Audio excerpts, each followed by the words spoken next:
Welcome to Delivering on America's Infrastructure Promise, moderated by Todd Danielson. That is bright. We're good? All right. All right, first off, I wanted to say congratulations to all of you. You have now made it to the last and best presentation of the day before the opening night reception here in the Expo Hall. But we wanted to do a little bit more than just kill time and keep people away from their free drinks for an extra hour. So we're hoping to have a little bit of fun. Yes, I do believe that is true. And we're going to have some audience participation as well. And then we're going to provide you with some new, potentially life-changing ideas to talk about over those tasty beverages that are now just around the corner. So I'm glad you guys set up front. We appreciate that because there's going to be a QR code we're going to put up here once I press the button. So get out your phones. We're going to encourage you to get your phones out. You only need to scan this once. You're going to see it several times, but it's the same QR code. This will allow you to digitally participate in our panel, answer some questions. That way we know a little bit more about you, and that way we know a little bit more about what we should be talking about. So, okay. So, exactly. So while you're doing that, I'm going to go ahead and get moving. Okay. So you know what? I really like these live spotlight series. I think it's a pretty cool idea. You know, each one tackles a different and important aspect of the crucial industries that Trimble helps serve, all with the overall goal of, broadly speaking, making the world a better place. You know, the other 5 are tomorrow, but each of the 7 spotlights has a couple of keywords to help people decide which ones they should attend. The last one was future building. You saw maybe on our signs. Other ones tomorrow include net zero, virtual reality, and labor shortage. Our deciding words, in my opinion, are Todd and Danielson. Okay, no, I'm just kidding. Those really aren't them. The ones that really are the key words are infrastructure and promise. We even did a nice little font job with those in the beginning there. And that's probably why you're here tonight. So infrastructure, if you notice in the little corner of the graphic, has been a good word to have on your magazine for at least 8 years now. It's been attracting a lot of attention for mostly bad reasons for a really, really long time. I can't tell you how many times that I've personally read the word crumbling in front of infrastructure. Infrastructure, crumbling, crumbling, infrastructure. They're just like chocolate and peanut butter. They always seem to go together. And ASCE has been giving out bad grades for infrastructure for decades. You know, some states have actually put out press releases promoting that they got a C-, like, yay, we didn't fail, woohoo! But there was also those never-ending infrastructure weeks in the news and in the jokes. But promise, our other word, is a relative newcomer for the discussion. It's much more positive than crumbling. Promise comes from a couple of places. One is that really large number that you see on that slide behind me, $1.2 trillion.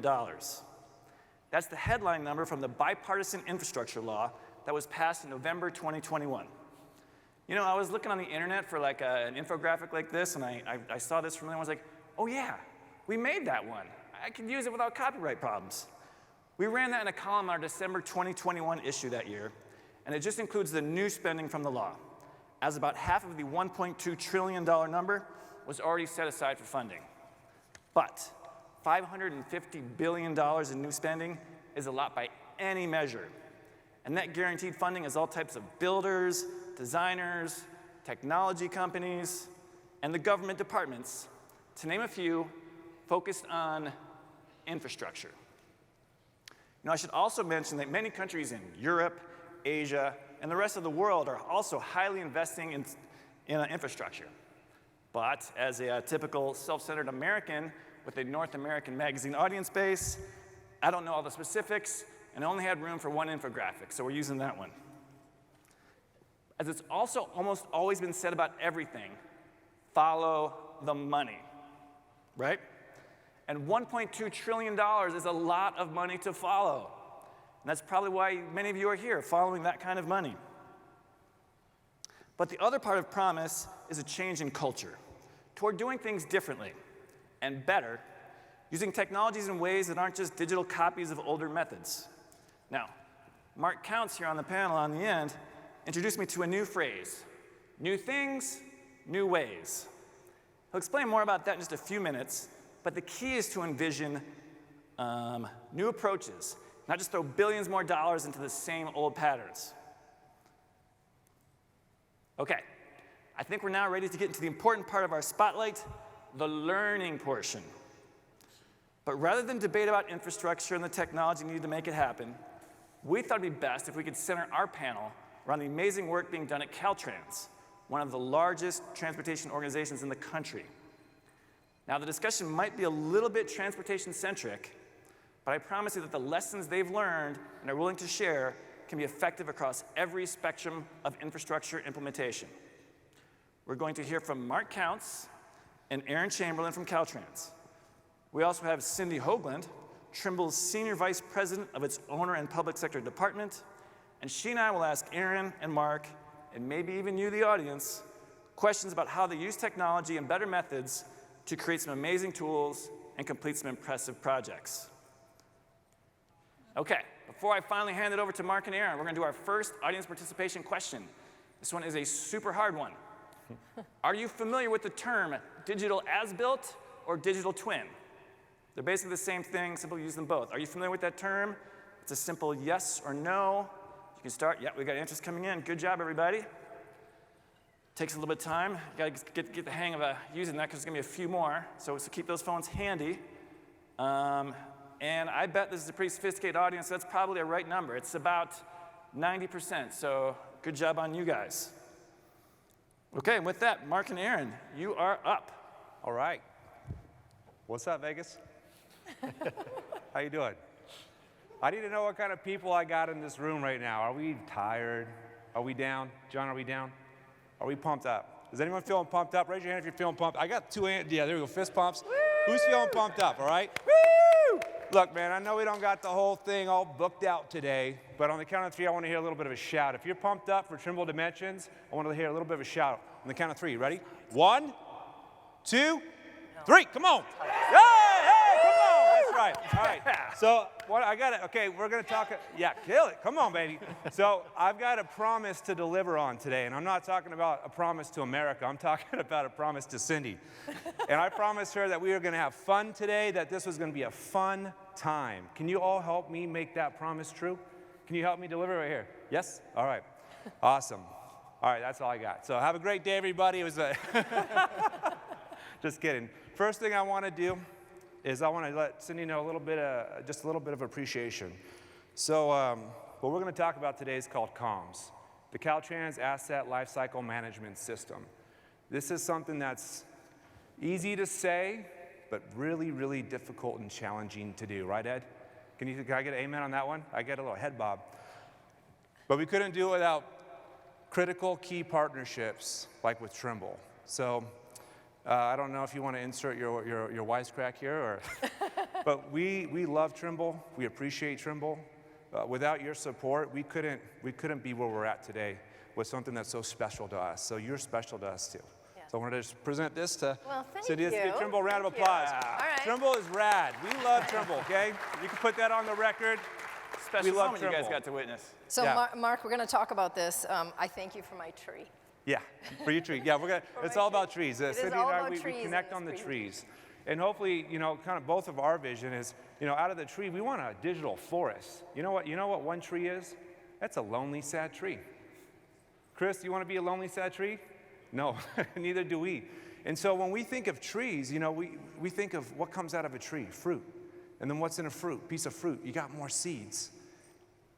We want to be part of that. We want to be part of this digital forest that starts to just bubble up across the world, right? So we want to play a small part in that. Is that fair to say? Yes. I think Trimble wants to play a bigger part. Yeah. No, but Caltrans, what we want to do is we want to play our part. And so let's talk about this. So the Caltrans Asset Lifecycle Management System, we got to keep it simple so we can stay on mission. How easy, raise a hand, how easy is it to get off mission? Anybody? Am I the only person that can deviate off mission? Unless I've got some sort of baseline, no pun intended for the surveyors. So this is our reminder right here. So you've got your databases on the bottom. You got your tools, which is your trunk. So your database is your root system. Tree can't stand without roots, right? Any database people in here? I'm speaking your language, hopefully. Then you got tools, and then you got your branches, which are your workflows, and then those little nodes, that's going to be the fruit of the system. We want fruit. John wants fruit. That's what happens when you sit in the front, John. I can see you. I said, John, we're going to do this together.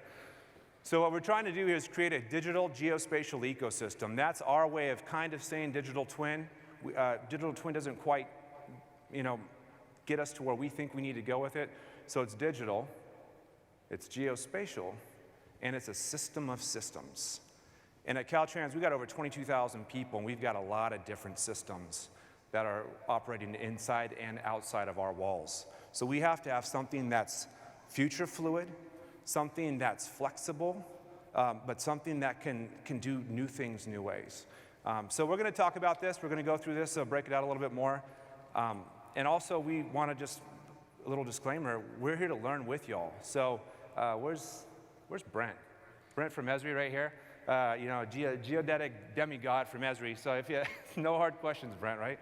But we're here to learn from each other, grow together. We want to become a forest together. So hopefully we're going to have some fun. And that's all I get on this side. I'll see you in a couple slides. Oh, no, I'm not done. I'm not done. Okay, so this is awesome. Can you tell this is my first time on a stage like this? But hopefully you're all going to get value out of this. So what we've done is we've identified, like, really, you've heard this, some version of this said through many different sessions so far. But for us, it's people, platforms, and data. But people are the most critical component. It's by people, through people, and for people. Anything worth doing is done, essentially. Can I get an amen on that one? Anybody? No? It's just me? Without the people, what are we doing? I loved Lee's, when Lee was connecting, using technology to bring children back to their homeland. Oh, how powerful is that, right? But then the platforms. And this is the very mechanisms that we get to do amazing things through, the platforms. And then the data that populates those platforms. So again, we got to keep it simple for those at Caltrans. We got to keep it simple so we know what our mission is, what our focus is, and what our end deliverables are. So for us, it's people first, then the platforms, and then the data. And so we're going to talk more about the interoperability that's coming out of these three components. But people, platforms, and data. Say it with me. What's the first one? People. Second one? Louder. Third one? Data. All right, data. Okay. All right, now I'm done. All right, Aaron, you're up. Great. Now I feel like I got to do a backflip. Yeah. All right. Next, he's going to do a backflip. Are we feeling like a family yet? I want this to be a conversation. I want us to be doing this together. All right, you're up. All right. Next slide here. So moving on to this, right? Roots. What are roots? So roots for us is these databases that we are in the process of building, right? These aren't just regular databases. These are geospatial databases. And this is the part that we thought initially was going to be pretty simple. Right. And now that we're diving into it, we're finding out there's a lot more to this than we ever thought, ever existed. We're finding other partners that we're working with, like Highways England, or I guess now they're National Highways, where they've really done a lot better job at figuring out how to do data standards and how to integrate that into a database structure, so that we move from, what looks like the warehouse there from almost like the last scene of Indiana Jones, right? The guy wheeling the Ark of the Covenant to the back. More into a database system where these databases live in these big, data centers or on-prem servers. Well, let's tell everybody. So, like for Caltrans, so each one of these warehouses, the middle graphic, who's been at Costco? Anybody a Costco fan? Raise a hand. I mean, this guy, come on, interactive things. So each one of these warehouses, we're talking 2.5 Costcos, just to give you a scope of what we're dealing with, right? Boxes upon boxes. So when Aaron says Indiana Jones, it's not a hyperbole. He's been very literal. It's very real. What's the fire hazard situation on a room full of paper like that? Thank gosh, that is, believe it or not, that's another department that actually warehouses that, so it's their problem. Yeah. I don't actually know. Yeah, we don't know, But we just know it's big, and there's a lot of them, and that's not sustainable. Yeah, that's what we do now. Yeah, so again, moving towards these databases, really that's going to be the key, right? And it's creating it future fluid, right? So we're not just creating a database that, it lives one time, because we've been doing that for years, right? Within our different divisions at Caltrans, there's lots of databases that exist. They're all siloed, none of them communicate with each other, and it's because they weren't built off of these foundational data standards that we've all been talking about. And it's been great to hear that in the last, all these other sessions that we've been sitting through today, that Trimble realizes that too, and that's going to be a major focus, is developing these data standards that these databases are going to be basically operate off of. All right, let's keep moving. That's the How we doing out there? Are we doing all right? The next Yeah? one's Okay. a little bit more fun, right? So the roots is kind of the boring part, right? You know, databases. Wait a minute, hold on. We got some roots people out there. You know? Yeah. Some people are. So if I'm given a choice to talk about databases or Yeah. go fly drones, Drones. who here is drone pilots, right? To me, that's more fun. So that's what we're talking about here. These are the trunks. So the trunk is these new tools or maybe existing tools that we're using to be able to actually fill that database up with data. So UAS systems, mobile terrestrial LiDAR scanners. These are the systems that we're going to be able to utilize to capture these new data in new ways so that we can do new things with them, right?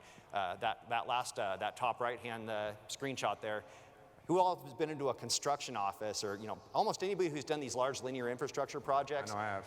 You'll see every one of these offices you go into, you'll see people with 11 by 17 sheets that are printed, and they're stapled to the wall, and there's people coloring on them, right? How efficient is that? It's effective because we've been doing it for 75 years, but it's not terribly efficient. There's right? a better way. There is a better way, is a and better that better way is that screenshot right below that. It's using, right on a data collector, right in the field. The inspector has access, or the surveyor So have wait a access. minute. Are you right telling to me that. an engineer is using Trimble Access? That's correct. We are Holy using Trimble moly. Access. Yes. Any other engineers in here using geospatial technology? Yeah, see, and that's part of the paradigm shift at Caltrans. It's not just the surveyors are pressing into this technology. It's a partnership where survey and construction are really coming together, and we're saying, hey, let's look at the same toolkit, and let's see how we can take what we know and pass it on to you, and you can take what you know and pass it on to us. That's the other component of this, right? It's new things, new ways also comes down to how we connect with each other. Correct. Traditionally, construction and survey is kind of like oil and vinegar. There was a is that a nice way to say it? happened. Yeah, right? there was yeah, exactly. And on some level, and you got some other folks from Caltrans that are here that have been part of this shift. As certain folks retired and we came in to take their place, we're looking around thinking, we don't have to continue that kind of relational pattern. We can do this differently. So this new things, new ways, we're talking tools too, but part of the tools in our case was this relationship, this new kind of relationship that produced a partnership where surveys would come alongside engineers in the field and train them and teach them. And now you should see this guy. I mean, he knows more about Trimble Access than I do. It's incredible. It's awesome. And even more to that, right? And when talking about trunk and some of these tools, right? Now we're actually starting to build our own VRS network stations on actual construction VRS contracts. again? Virtual reference stations. Virtual reference stations. So, and this is again foundational to those trunk, right? Yeah. That trunk system of geospatial awareness of where everything is within our state. Yep. Is 100% reliant now on that VRS network to know. Which is continuing to grow. Which is with continuing new vehicles to grow of and be building the modernized. infrastructure, yeah. Again, but all this partnership, right? So new things, new ways, again, always starts with the people, then into the platforms, and then into the data. Yep. Okay. So go to the next slide. Are we having fun? I'm having fun. So this is the branches part. I'll let checking me Mark up. handle this one. All right, so let's talk about, so branches is essentially workflow. So workflow comes out of tools, whether it's using old tools new ways, enhancing old tools. We got a few folks in here that are helping us do that. Has anyone played around with the new TBC 5.8 feature service publication? No, one? Does anybody know about it? Not that many. So this has been, kind of part of the workflow branch that's coming out of this comms initiative. So we've got a pretty deep relationship and partnership now with Trimble, Esri, and Autodesk. And all three partners, we dare not call them vendors. One suggestion, if you're here and you refer to these software development community partners as vendors, I'd highly encourage you to try to take that V word and just throw it in the trash. What we found is the way we define people actually impacts how we relate to people. And so they're our partners. We look at Cindy as a partner. She doesn't sell hot dogs on the corner of Brooklyn Avenue or something, right? Like, or do you? No. Yeah, I mean, if you do, I'm not doing it. But so that's helped us too. New things, new ways, right? How are we seeing each other? What kind of language are we using to describe each other? And that's produced incredible outcomes, I think. It's allowed us to go deeper into relationships that at some level have been very shallow for many, many years. Okay, back to the workflows. So things like feature service connection has come out of this partnership in Trimble Business Center. You're going to see some other things, I can't talk too much about it, coming out of one of the tripod legs, Civil 3D. You're going to see some GIS functionality coming out pretty soon that's like going to blow your minds. GIS will not mean get it surveyed, it'll mean got it surveyed, right? And you're going to start to see this interoperability. Has anyone ever just wanted, like, man, I'm in TBC, and I want to get this data from here into a database and interact with it with other platforms, but not have to do a bunch of workarounds. Anybody? Show of hands. Maybe just us? Okay, there's a few out there. Well, I got good news for you. That's coming, right? And that's coming because of partnerships. Yeah, let's do that. A little round of applause. One hand. Yeah, one hand clap. That should blow your mind. Like we're moving into this world of interoperability, and I'd be remiss to say that if it wasn't for Trimble being willing to be the first one through the wall, right? I mean, as Aaron and I and other folks from Caltrans try to kind of do new things, new ways with our partners, Trimble was the first one. It wasn't even like, hey, like before we could even finish the sentence, I think they were just off and running, right? Okay, yeah, it makes sense, let's do it. So we appreciate that, Cindy. Yes. You know, that really got the ball started, you know, and now we've got just a lot more fun things in store for everybody. But so these are the workflows that we're talking about. And then the last one, we don't have a slide on it, but fruit. So now you can just imagine, if you've got this interoperability off the shelf between Trimble Business Center, ArcGIS Pro, and Civil 3D, and you can push and pull points, lines, curves, feature lines, parcels. Phase 2 will hopefully be your design models and your digital terrain models. We're working with Esri, looking at how we can kind of restructure some of their database stuff. So that way now you can start to actually feed your TIN models directly into the database. We were down there 2 weeks ago in Redlands kind of working some of that out. You know, imagine that. Now you're pushing and pulling all your geospatial data to any of these 3 platforms at the push of a button. That should be mind-blowing. Out of the box. Out of the box, That's right? the None of this workaround stuff. I remember Cancel, another strong partnership of ours, our distributor and other things. You know, when they were part of this COM Summit a few weeks ago, they said, man, Mark, this is like stuff we've been wanting this for like 15 years. And it's actually happening. They were just blown away, you know? And I still get blown away as I'm doing all this alpha testing, like, this is happening, it's awesome. But now it's gonna like kind of put our feet to the fire, because it's like, well, what's gonna happen next? So now what happens when you have a geospatial community that can now push and pull their data into an Esri Geo database seamlessly, without workarounds? You know, what are we gonna do with that data when it's all centralized? What's that gonna look like for us?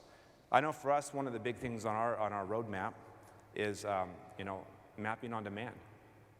Once we get all of our base maps into that database, you know, how can we start to put the power of map making in different regions and sectors of our personal business at Caltrans? You know, it just really opens up so many opportunities. How do we start to integrate this augmented reality concept so that our right-of-way agents, when they're out there trying to communicate with property owners, they've got something that's more identifiable, where the property owner can actually connect with what they're seeing and make better decisions. That's this connect component that's driving the whole theme of dimensions. You know, and you just keep playing it out, but I'm running out of time, so that's all you get out of me for right now. All right, next slide. Okay, here we go. A little pause. So I believe that was correct, saying that there was audience participation, so please bring out your phones and fill out this next question. And it actually is possible to have a little bit of fun at a conference presentation, so thank you guys. While you guys are answering that real quick, side note, the backstage, I joked that I'd need the front row open for my fan club. Mark actually has a fan club. That's pretty cool. Yeah. All right, so the question is, how much do people/departmental silos create workplace inefficiencies? Okay, so this one I believe it's a sliding scale.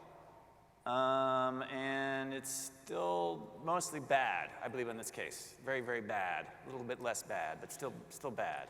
You guys got anything to say about that? So yeah, the next one, path to success. We already touched on this a little bit, but it's really about the people. I'm gonna stand up again, Cindy. Who knows what's about to happen? So when we think partnerships, we've had to kind of challenge ourselves on what that meant and what that looked like for the department. I've already talked about the V word. Again, I highly encourage y'all, if you're working with these high-end software development teams, that we stop looking at them. Brent, would you agree with me on this one? We stop looking at our software development teams as vendors and start looking at them more as partners, high-end partnerships.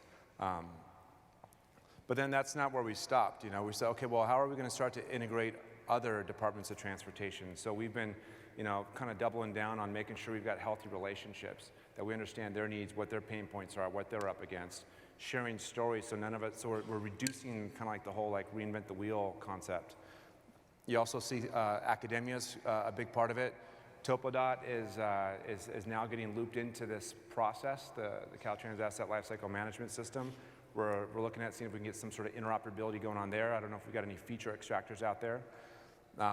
And then you'll see we're starting to go across the pond, some of which is thanks to Trimble, hooking us up with the Nordics, which have just been a wonderful partnership, and getting to learn from, you know, in the last 10 years of what they've been doing. I mean, they're doing incredible stuff.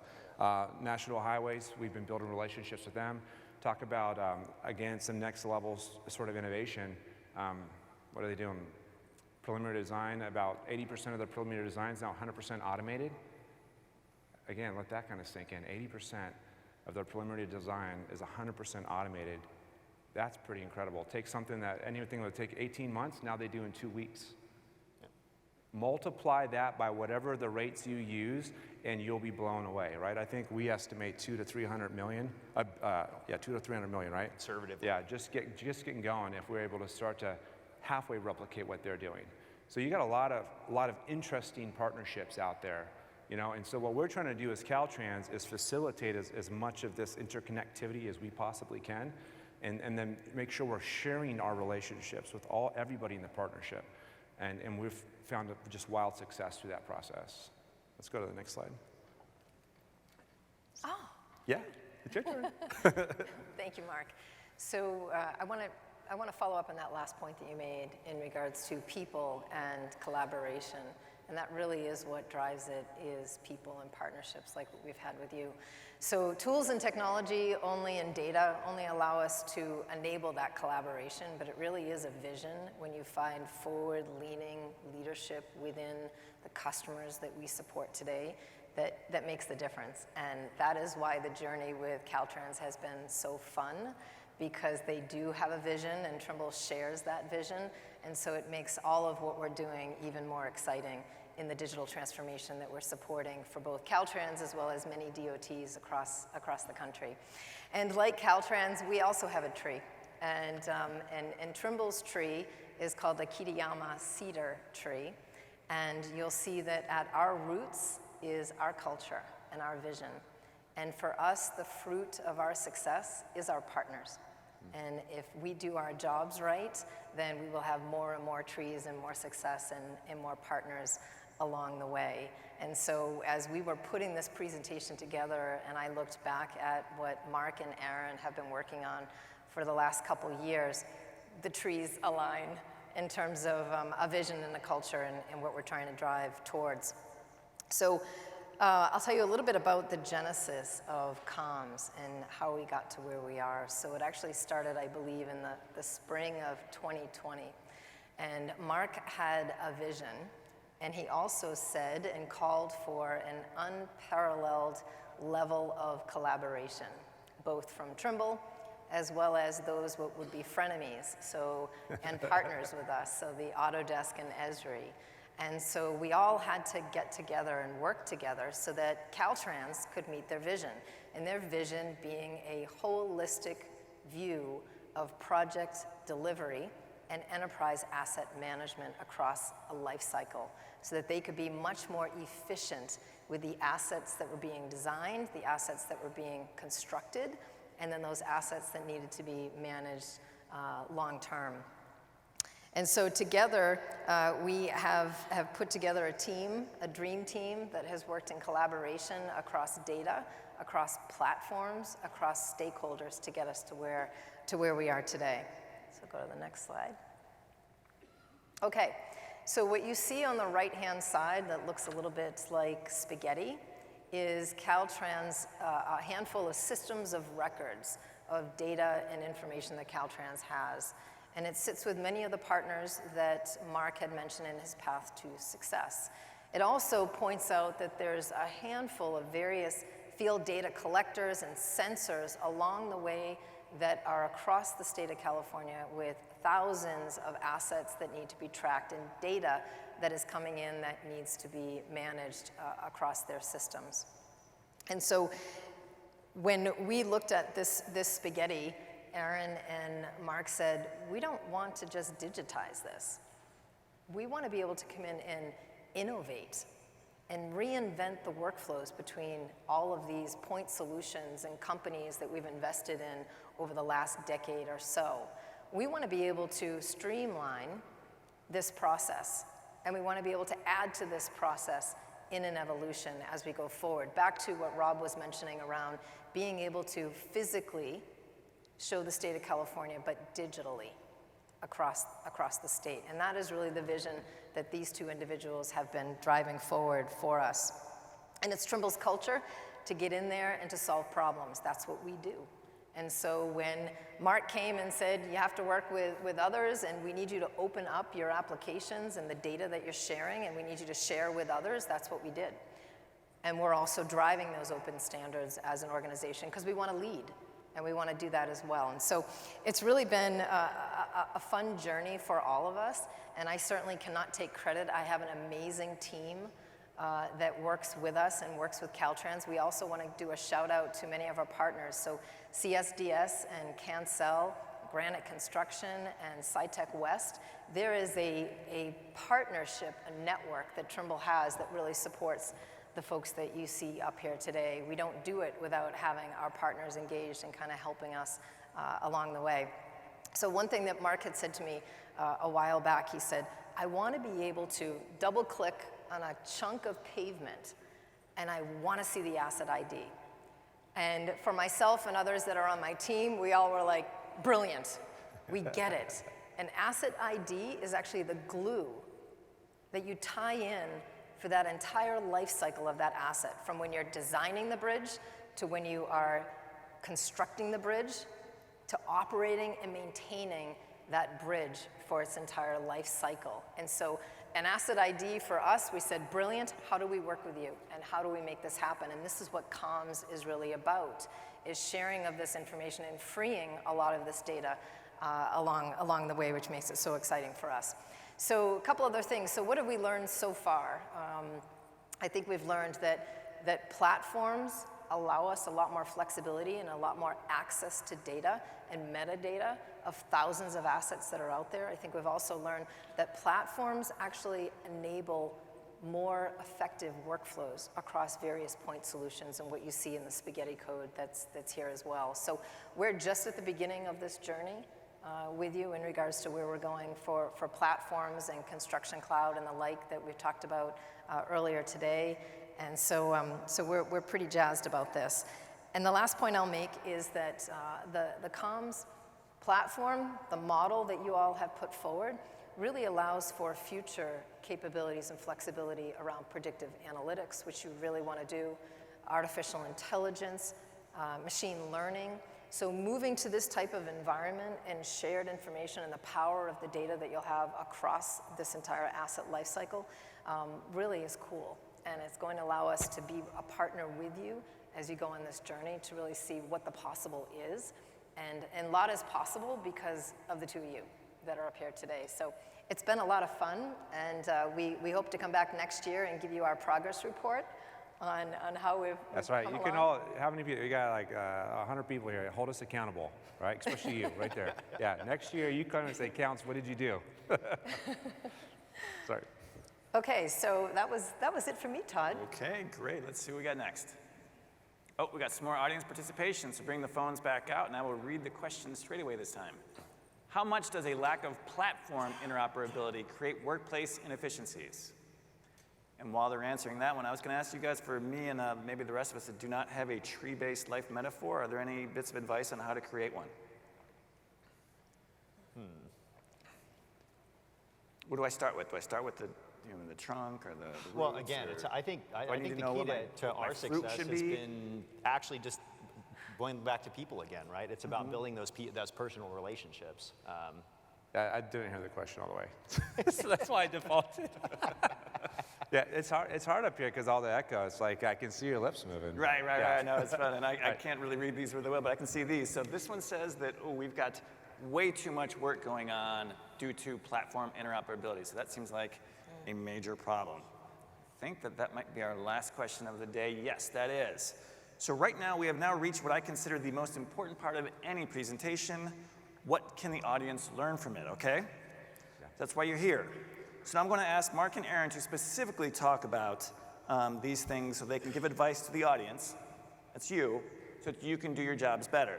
So a little bit more about not saying what you guys have done, but what you've done and how that they can use what you've done to learn from for themselves, okay? So I'm just going to kind of go through these obstacles that they've overcome, and they're going to kind of speak to them a little bit. And I think Cindy as well is going to jump in. Start with the first one. So the importance of change management throughout the process. How did you bring internal and external departments together to collaborate? And what was the role of education and training? Yeah, there's a lot packed into that one. Yeah, so you want me to take this one first? Sure. Okay. So it all comes down to identifying needs, I think. What are the needs? And then you got to start to assess, are there any overlapping of needs? And I think that's where this partnership started. Because we started, as we started to play up the chessboard, Aaron and I were able to see that there was going to be a serious overlapping of needs that were going to have to be met in some way. We also were kind of watching the political climate. In California, new legislation passed, AB 1037. And so as you're kind of putting all the different pieces of the chessboard together and you're trying to solve to needs, we found that that's one of the best ways to get people's attention. This is a need you have. You don't know it yet, but you have this need. One of the things we like to talk about with our IT department is that the tidal wave of data. You can't see it right now. We've estimated that if we get our 360,000 lane miles digitized, we're talking anywhere between... It's somewhere between 15 and 30 petabytes of information. Yeah, and that's just for one instance, right? That's not taken into account when over time, right? And so part of this is being able to see up the chessboard a little bit, okay? And then connecting the ability of what you see to the needs of whoever it is you're partnering with. Let's talk about external partnerships with Trimble and Esri and Autodesk.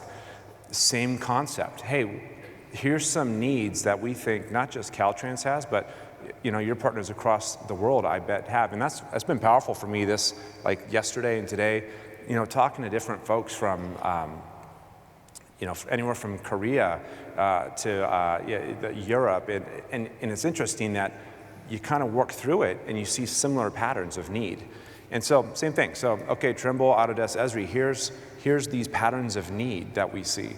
And to me, it seems like when you frame it that way, you put it into a language that people can understand and relate to, it's kind of sells itself at that point. That's just my experience. I don't know if you want to add anything to that. No, again, like the question kind of came back to education and training, right? That's actually been a really critical one.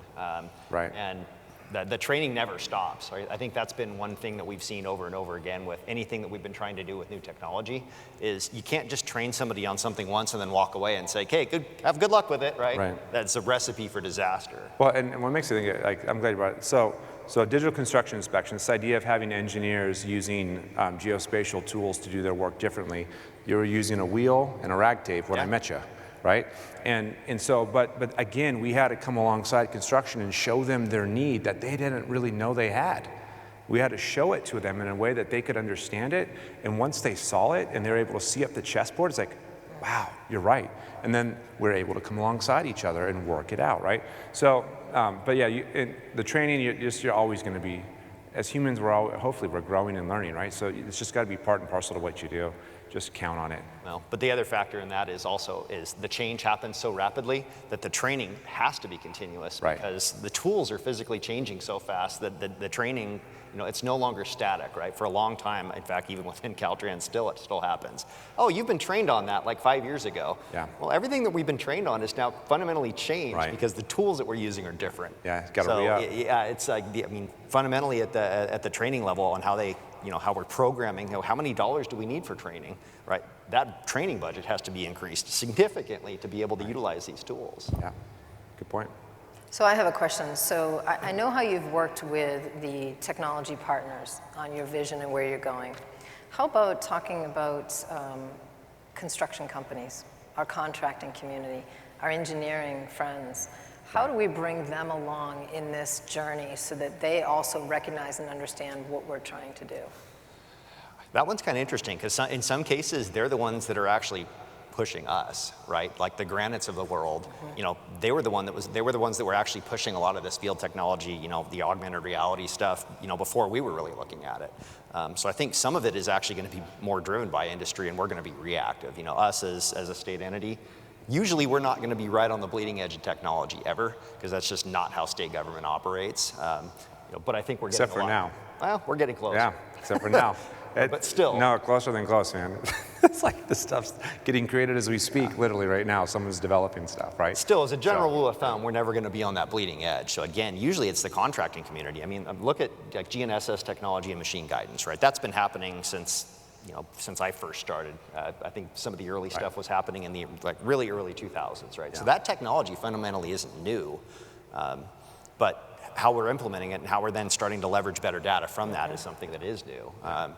So I think that's something that we can really work towards promoting in terms of, well, I would say actually, you know, driving specs. So biggest thing that we have is as we write specs out there, you know, working towards having that stuff be modernized, right? You know, a lot of our specifications that exist largely haven't been changed. But the specs also come from the relationship, right? And so I've got a word for you: inclusion.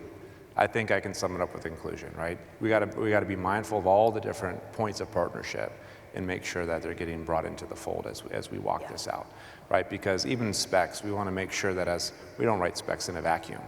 We want to make sure the people that are going to be walking those out, that they're part of the process. So I'd say that the word that came to my mind was just inclusion, making sure that we're hyper-intentional about including all the different relational points. And I think one of the things that you also did was a workshop. So you've actually brought the ecosystem along this journey with you, and you've held multiple workshops. So if we think about how everyone that's in the audience could learn from this and some of the creative things you've done. Yeah, just bringing the right people together at the right time to focus on the right problems, and then you just start working it out, solving it, yeah. Okay. All right, that's great. I think this next point's pretty common for just about everyone out there.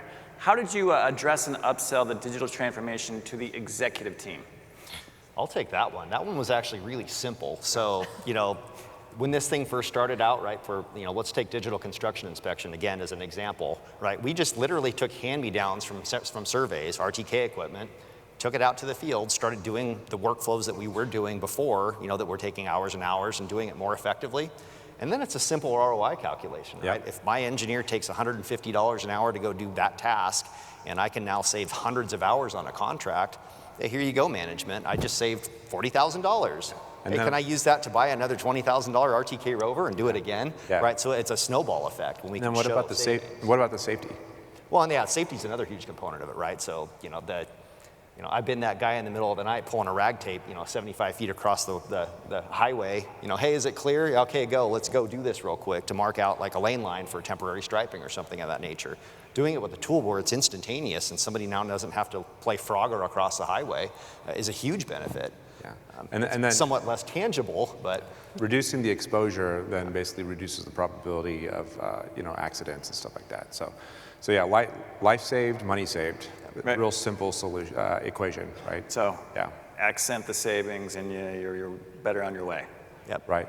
But again, they're going to get this connect, the partnership.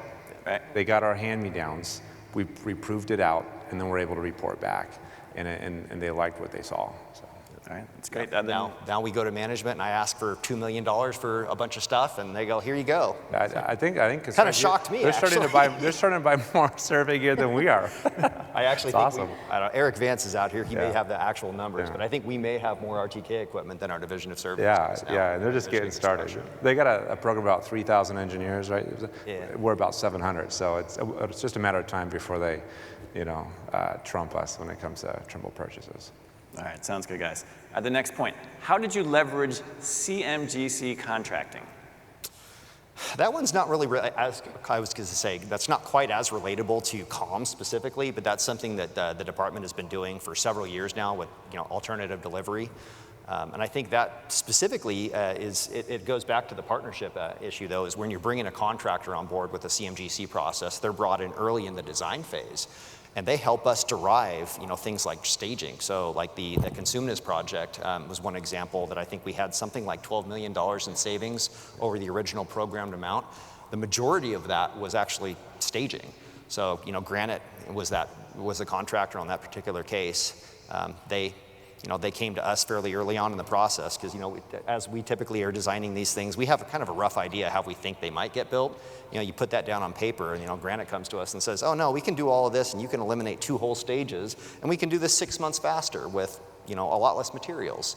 You know, so boom, that's done right there. That wouldn't have happened without that CMGC process. We would have delivered, you know, what we thought was going to be the best way to do something, you know, and then it's there on paper, and then it becomes an argument later on over, well, we want to do this differently, and then it's a change proposal, and, you know, that process delays, just doesn't drive, you know, delays everything more resources. else. So the CMGC process, I think, has been wildly successful. In fact, so much so that I believe we actually got our allocation for that expanded. So initially, the CMGC within California was rolled out very narrowly. I believe it was limited to about a dozen projects a year, and we've since, I think it's been expanded. I think we're allowed to do close to 100 projects a year now, the way the legislation changed. So it's definitely something that's expanding. You know, again, it's not for every project. You know, it's not for a paving project. It's something that's very linear that, you know how the contractor is going to go out and pave a road. But for these more complex projects, it's definitely something that we've seen huge success with. A vehicle for innovation. Exactly. So if you want to test and pilot and do something innovative, then it is a tool that's in your toolbox that you can actually leverage for sure, which is helpful for many of the states. I think there's 17 states that are CMGC today. Would like to have many more to make it easier for them to pilot and try new, but certainly successful for California. Yeah. So it's great. Okay, great. So we don't have any more QR codes, but the next audience participation is, you guys enjoying this? You learning something?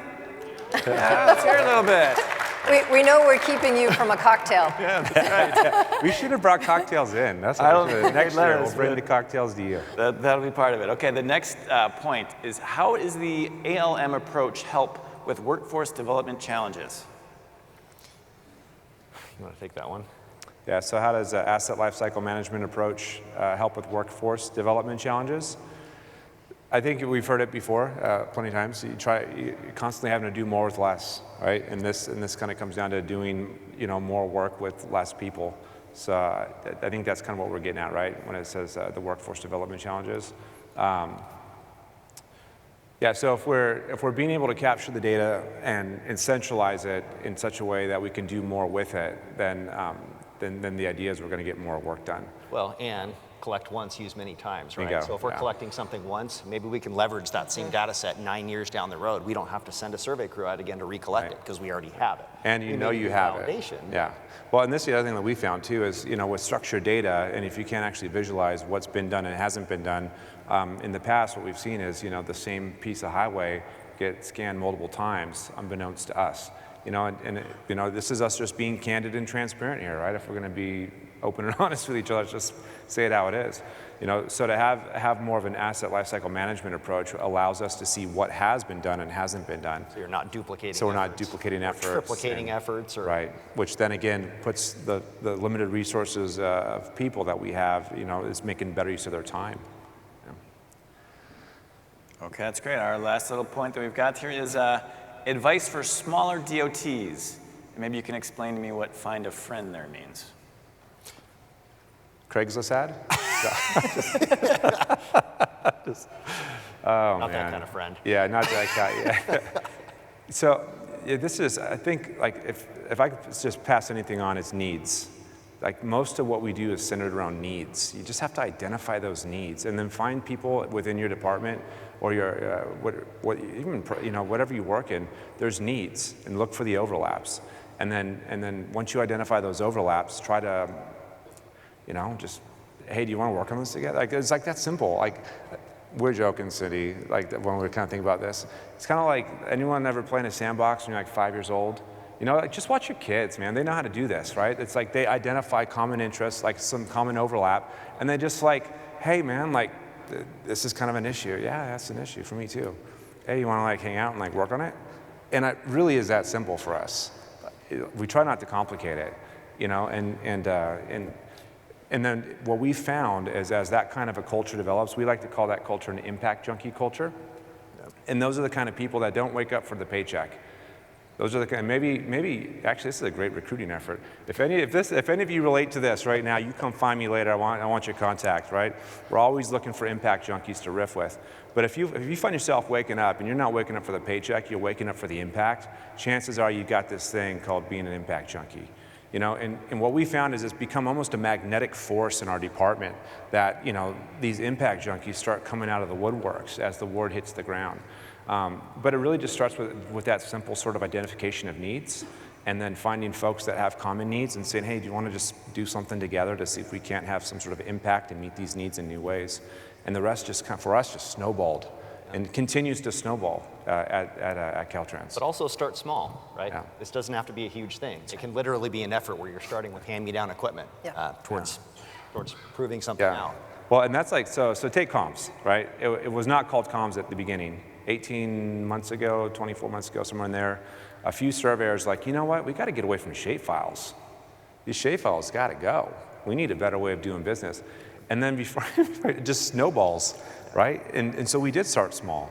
And it started with a few surveyors trying to fix a problem, and as we're fixing the problem and working things out, then it's like, oh, we got some similar problems. Okay, let's see what we can do together. And then as that's going on and we're working with Trimble, then within Trimble, like, their construction and then their geospatial, like, hey, we can work together too, just like Caltrans is working. And so now it's like, it was just a snowball effect. But we did start small. But at the same time, we really value and protect this culture, though, this culture of care, where we care for one another, we care about the work that we do. And that also kind of comes from, like, starts, I think, from, like, self-care, right? And you can ask Ed, I protect that culture like a mama bear protects her cubs. Like, that's like, I'm a pretty chill guy, but if you mess with that culture, you will get shut down in half a second. Like, I do not mess around with that. Culture is king, right? And so you have to have a culture that actually values and respects people. You got to walk it out and model it one day at a time, and it's zero tolerance. Zero tolerance for that. Again, back to the sandbox, right? You just want to make sure everyone's coming together, and because it takes Trimble and Autodesk and Esri to get vulnerable with each other. There's a vulnerability that we asked of them, you know? And so we've got a little saying, the only finger you can point is, got to point to the vision. There's no other finger pointing allowed in this group, and if I see any finger pointing in any other direction, I will be right here with you. And you can, Ed see it, you know, like, I will be right there with you. So there's only one finger, and it's got to be to the vision. Always to the vision, never at each other, unless you're going to celebrate and praise one another. That, you know, that's the only other kind of exception that we have in our team. Does that help? Yeah, our smaller DOT is more nimble. Just last week, I interviewed some guys from the Montana Department of Transportation, and they had this big project where they demonstrated they had actually kind of on their own, it was more like a few guys, right? So I pictured them much easier to get things approved. Kind of made a whole digital process of modeling, and a forest fire came through this small little town, took out one of 2 bridges that they have. And so they decided, okay, we're going to show off, we're going to get this thing built, and they did it in like 6 months or something because they had this digital model, and now that they use that to show everybody else, hey, we did this, it should be everywhere in Montana. Yeah. So they've got, I'm guessing that's easier than in California? Well, you know, Montana is part of our relational ecosystem. Yeah, we love Montana, DOT over there. Yeah, I think, like we said, yeah, you just start small. Like, find a way to prove it out, you know, and that's why I'm talking to Cindy. Next big step for us is to actually have a real dev environment where everybody can come along, because once we have that, then we can really showcase the power of what's being developed, and then from there you build it out. But it's the same concept, whether it doesn't matter, the size doesn't matter. It's people. It's people and needs. That's all it is, people and needs. And if you can work with people and identify needs and work together and care for one another, care about what you do, it's that simple. It's not rocket scientists. That's not Steve Wozniak. That's like a scientist guy. This guy's like engineering first computer. We're not doing that. Like, this is people stuff, man. This is just care for one another, look out for one another. Another phrase we got is, you know, we had to stop fighting each other, and we had to start fighting for each other. That was another big thing that we learned along the way. Stop fighting each other and start fighting for each other. All right, that's good. We've got a few more minutes left, but if you guys want to learn more about their particular work, they will be tomorrow in Galileo 206 from 4 to 5 p.m. So they've got an entire presentation. You can learn more and then probably talk to them. I'm sure you can talk to them after this is over, but you can talk to them tomorrow as well. Do you guys want to see if there's a couple questions while we've got 4 minutes? Sure. All right, it is hard to see you, so if you would like to ask a question, please raise your hand. vociferously. Yeah, put your hand down, Chris Thorne. Okay, I see someone right there. Go ahead. So, Yes, sir. DOT, I know that you probably had a lot of old school that worked in another platform that remain nameless. How was the transition getting them to this environment you're in now? It's a mixed bag. Yeah, it's a mixed bag. And so we got about 22,000 people that work at our DOT from all different types of divisions. But, you know, we're probably looking at maybe about 6,000 or 7,000 are going to be more focused on like this particular system of developing it and feeding the information. And then like there'll be a big portion outside of that that'll be more of like consumers of the data. So you got to kind of like build it into like two different groups. Like you've got like the producers that also can be consumers, and then you've got the essentially like the consumers. And so like what's in it for them? You know, so you start with that. You got to, again, I can't say this, like, it always comes down to the needs. But to answer your question, there are some folks that are obstinate. You know, some folks are just, they don't want change. They don't, you know, I don't know if that's what we're getting at, but they just don't want it. And so we've adopted a different kind of policy when it comes to change management. We're done trying to force people. You know, like I was actually just down in a district a couple weeks ago doing some of the preliminary change management stuff, and I had a guy, I'm not kidding you, is this getting recorded? Is this good? I believe, I'm pretty sure it is, actually. Don't use names. Yeah, we'll protect the If it's guilty. important, it could be bleeped out. We'll maybe. protect the guilty. But he literally looked me dead in the eyes, okay? And he just, I am never gonna do that. You can't force me to do that. I will retire before I do that, right? Okay. So I looked at him and said, that sounds like a great idea, you know? What, do you want to do the paperwork now, or, you know? And I wasn't trying to be crash with him, but I later, I circled back with him and I tried to explain, I said, look, I'm not trying to convince you that this is the better way. My job here isn't to necessarily convince you. Like, this will sell itself. I would much rather you try to change your attitude and get on this bandwagon, man. This is gonna be a fun and exciting adventure, you know? But we recognize you can't, who can change a heart in here? Raise your hand, because if you know how to change people's hearts, I want to know your secret, right? And so what our focus is, instead of trying to come up with the folks that refuse to change, you know, we've got a small, simple strategy where we're looking for the impact junkies first, and then from there we kind of build out and build that ecosystem of supporters. And like, you know, kind of typical Caltrans fashion, they used to, like, they'd mandate stuff. Thou shalt do this. And we've made up our minds with comms, we're not going to do that. You know, we're going to create like an iPhone phenomenon. We're going to find a district that really wants this, and we're going to partner and dump everything we got into them, and we're going to make them sparkle and shine. They're going to sing like a canary, right? And that'll be it. And then if other people see that and say, man, we want that, then they're going to have to start lining up around the building, okay? And that's more of what we're going for. We're not going to try to just shove stuff down people's throats anymore. Well, and it's definitely a long game. Right? It's a long game, This yeah. is not going to be something that happens overnight. Yeah.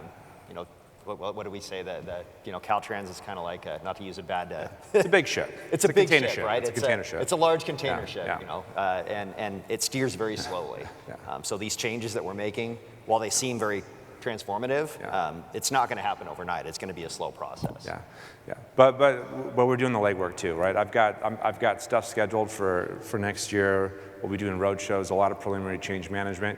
Also trying to get people excited, showing up, let them feel the passion, let them taste it and touch it and experience it, you know, and just know we've got certain people that just won't jump on, and we're not going to focus on them. We're going to focus on the folks that want to be part of this, and we're going to build them up, you know, and empower them and equip them and educate them so they can be better versions of themselves in wherever they're at in the department, you know. All right, you guys feel like I do that this crew is gold, but that's about all the time we've got for this panel. So again, you can see these guys again tomorrow, 4 or 5 p.m. Galileo 206. And thank you for sticking it out. Yes, you guys thank you. have made it. Thank you. All right. You played it. Drinks. Good job, Drinks John. are served at 6:30, and I'll see you there.